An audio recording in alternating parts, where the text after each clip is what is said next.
David Warner, who played villains in Titanic and Tron, dies at 80.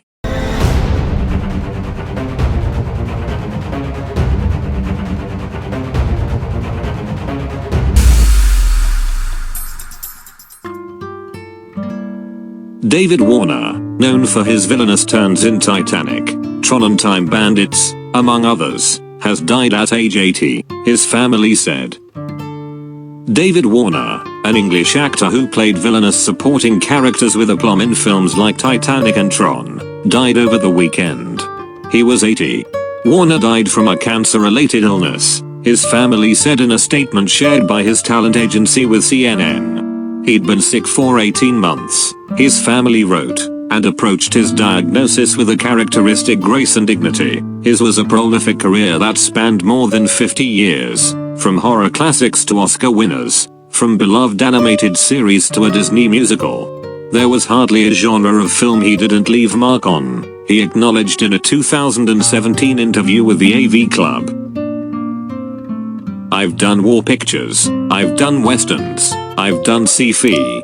I mean, I wasn't in Harry Potter, and I wasn't in Lord of the Rings, and I haven't been in Game of Thrones, he told the AV Club. So there are those big ones that I haven't managed to do. But that's showbiz, and, you know, I think I've still done okay. A career spanning Shakespeare, horror and a Best Picture winner, Warner began his career on stage after studying at the Royal Academy of Dramatic Art. He starred in several productions with the Royal Shakespeare Company, appearing as the title roles in Richard II and Hamlet. He also appeared in the 1968 film adaptation of A Midsummer Night's Dream, alongside Helen Mirren, Judi Dench and Rigg. Though he often played Shakespearean heroes on stage, in films, he was often cast as the antagonist. In Disney's landmark sci-fi flick Tron, he played a power-hungry executive who passed off Jeff Bridges' ideas as his own. In Titanic, he conspired with Billy Zane's antagonist to keep the central lovebirds apart as the deliciously named Spicer Lovejoy. And in Terry Gilliam's Time Bandits, Warner quite literally played the role of evil.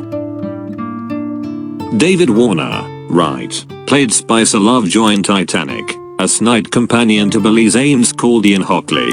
Some of Warner's most enduring roles saw him play the second banana in The Omen. He wasn't the villain but the victim, portraying a photographer threatened by the demonic child Damien. He also appeared in 3 of director Sam Peckinpah's films, including the World War II ensemble film Cross of Iron. When he could, Warner played against type, appearing as Ebenezer Scrooge's sympathetic employee Bob Cratchit in a TV movie of A Christmas Carol. He acted into Star Trek films, including one appearance as a Klingon. In his last film role, he played eccentric military veteran Admiral Boom, who regularly fires cannons to mark the time. In Mary Poppins Returns, he also lent his voice to animated productions, like Batman, the animated series, as Ra's al Ghul. In Tron, Warner played a tech exec who stole protagonist Jeff Bridges' work. Despite his prolific career, Warner often regarded his legacy with a lightheartedness. In the 2017 AV Club interview, Warner said that as a young person, he was hopeless both academically and athletically, and so he drifted into the odd school play. I'm the kind of actor where you go around, you do your best, and you see what happens, he told the AV Club. David Warner remembered Lin-Manuel Miranda, who starred with Warner in Mary Poppins Returns, shared a photo of himself with the late actor.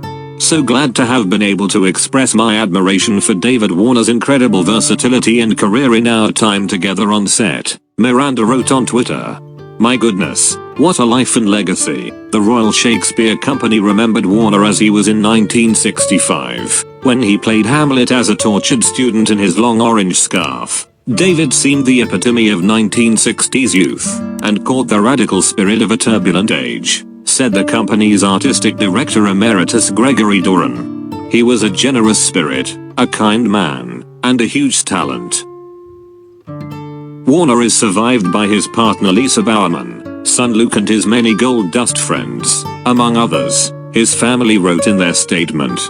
He will be missed hugely by us, his family and friends, and remembered as a kind-hearted, generous and compassionate man. partner and father whose legacy of extraordinary work has touched the lives of so many over the years, his family said.